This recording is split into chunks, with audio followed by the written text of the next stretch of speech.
resemble a wrestling match in any form. WrestleMania 18 was probably the time for Hogan to hang out with Yellow and like, sure, I mean, he witnessed out on the awesomely ridiculous Shawn Michaels match at SummerSlam 2004, but it would have also saved us from the TNA work and Mr. America, so give it a fair trade-off. Number 9, Sting. By the time WCW went out of business, Sting was already in his early 40s, so there would have been no shame in him calling it a career right then. He made a good money and he takes up bumps to earn retirement.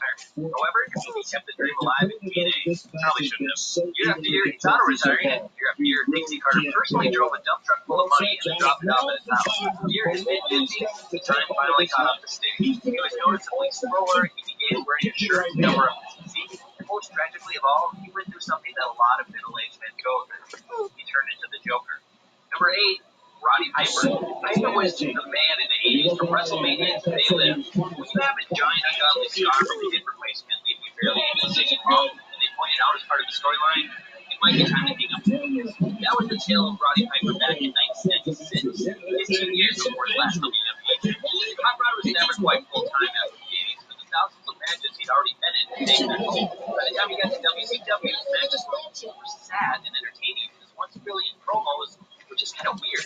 So I choose to remember him in his prime. Chewy bubblegum, kicking ass, dressing up in blackface. Number 7, The Big Show. Unlike others on this list, Big Show is the only wrestler to continually receive please retire chants. He can still put on a decent match now and then, but it's beyond time to call it a career. And the thing is, it's not really all his fault. Had he debuted in the 80s, he wouldn't be so painfully overexposed by now. If you add up Big Show's televised WWE and WCW matches, we've seen him wrestle over 900 times. There's nothing more he can say, there's nothing more he can do that would feel fresh. And we've seen him turn so many times, become one of wrestling's longest running jokes. By the time you finish watching this video, he'll probably have turned at least 3 times. Number 6, Bruno Sammartino. When WWE brings up Bruno these days, they speak of him in awe. As a man who helped build the company and held the title for over 4,000 days, it was an incredible run, and he was a hero. Bruno, though, actually made it into the WrestleMania era as a wrestler. It's okay if you don't remember him, because at that time, his biggest match was at WrestleMania 2, where he was just kind of some random dude, football wrestler, battle royal thing they had. Basically, the Rusev of it, a guy with a little bit of credibility, but you know he's not going to win. Bruno retired in 1981. Vince Jr. got him to come back to work as he took the company national, because there's absolutely nobody else he could have got to take on Hercules Hernandez in the designated hitman for the third match on the card. Number 5, Kevin Nash. It's impossible to say where the wrestling business would be right now without Scott Hall and Kevin Nash invading WCW. Big Sexy helped ignite a wrestling explosion and brought it back to the mainstream. So you can understand why after WCW went under, WWE wanted it back. Another NW invasion seemed like a great idea, and everything went to hell. Nash was soon injured, Hall was fired, Hogan was turned babyface. After spending months on the sidelines, Big Daddy Cool finally came back to save the NWO, and then immediately blew out his quad. He had a pretty long run in TNA, and then came back to powerbomb CM Punk and fight Triple H in a ladder match, which was likely the worst match concept Creative could have come up with for a man with thousands of leggings. Number 4, Superstar, Billy Graham. Billy Graham was way ahead of his time. He wanted to stay around longer than he could, but he ended up sticking around way too far past his prime. He didn't resemble any sort of superstar. Graham was a top star in the WWF and the NWA, but his WrestleMania run was phenomenal. After being gone for a few years, Mean Gene Okerlund hosted the former champ with Prince Marty. We then saw Graham in Arizona with the tarantula on his head for absolutely no reason. Growth was brief, and Superstar showed his just mean yet bad moment because after rejoining the company, he did everything he could do. And he away from it, returned to the shell of his former stuff. This was a guy that was smart to have somebody in your corner showing insight. And number 3, the great Khali. Now, many people would argue that Khali should have never hung on with the wrestling business in the first place. Let's just be mature here. If we can get past his party ring skills for a moment, you can at least see why Vince wanted to bring him in. Khali's a true giant. He looked downright terrifying for a time, so having guys like Taker and Cena go over on him could theoretically make them look stronger. The problem is, though, well past the point Khali had any sort of in-ring credibility left. He was turned into a comedy act, so he dated Natalya, he had an awful kiss cam segment, and he buddied up with Hornswoggle. In the ring, it was even worse. He looked barely capable of walking. His huge physique began to shrink, and then he looked to have trouble standing. In his last couple of years, his matches were always a couple of minutes long and ropes. They revolved around him spending most of his time on the mat, or chopping somebody into the corner and holding onto the ropes. You can't run, or bump, or jump, and you need to hold on to the ropes. It means you're a couple of years past retirement. Number 2, Ric Flair. Looking back on Rick's career, most think of that amazing finale and what a tremendous send-off it was. But what a lot of fans don't recall is that prior to that, Flair was wasted from mid-card for years. Post-Evolution was a bad run for the Nature Boy. He was used to put over monsters in squash matches like Umaga and Great Khali. It just felt bad to watch. Flair was still pretty damn good into his 50s, but near the end of his run, you couldn't help but cringe every time he took a back body drop. And the less said about his time in TNA, the better. It just didn't feel right watching such a great retirement match, and then watching him going out and losing to The challenger is in big trouble here. This is not where he wants to be on the screen in this match. And by now, you would be expecting one of these guys to take control of this match, but it really hasn't happened yet. Man, I can't believe these guys are even trying to put through hell in his ribs before the quality of time. And I hope we can get a doctor out here as a precaution. Damaged ribs like that can make it hard to breathe.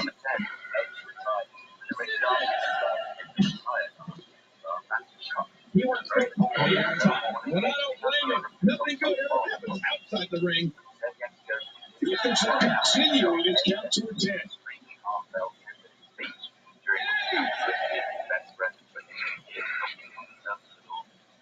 The champ gets one step forward.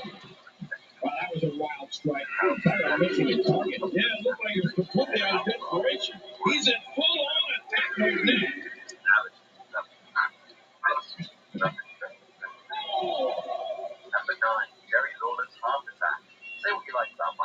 He's bringing it back inside the ring now.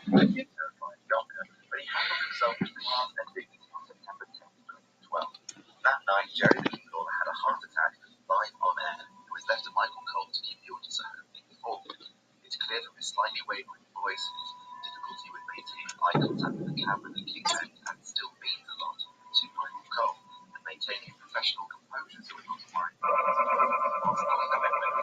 it. Died is a heroic feat. It's one of the most effective babyface turns he's done. Randy Savage and Miss Elizabeth reunite. Randy Savage and Miss Elizabeth were the best on-screen pairings.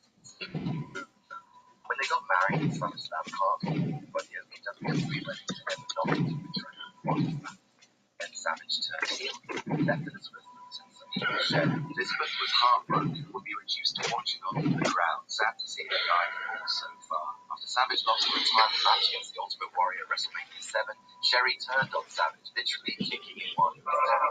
Elizabeth said, "That's all I can stand, I can't stand no more," and cleared the ring. Savage and Elizabeth reunited to the delight of the crowd. What a woman, and what a man. Number 7, I'm sorry, I love you. Everything comes to an end, even you, the viewer watching this at home. Good luck with that. WrestleMania 24, and Ric Flair was ready. That's the first time we've seen happening. I wouldn't mind seeing it a little more often. You don't want to get put outside the ring for too long. Oh, you missed that one. Yeah, you're not doing any damage with swings like that, but keep doing it. The freeze may give him a goal. The thing is, more than black than G got 7 to 8 years ago, there's actually been plenty of blood still in the back. And you see the results. Yeah. So that one coming.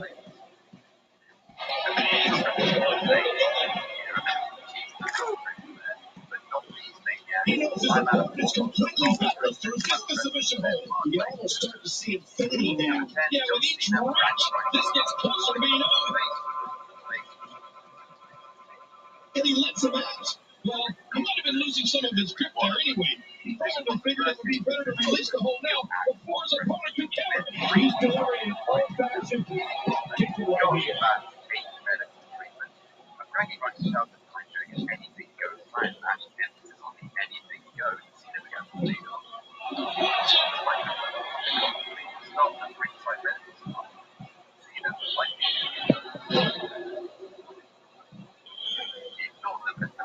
just trying to throw his opponent into making a mistake here. Number 9, Christian TLC 2009. Why did WWE's parody account fail? Well, little things like the ref briefly stopping the ECW title match.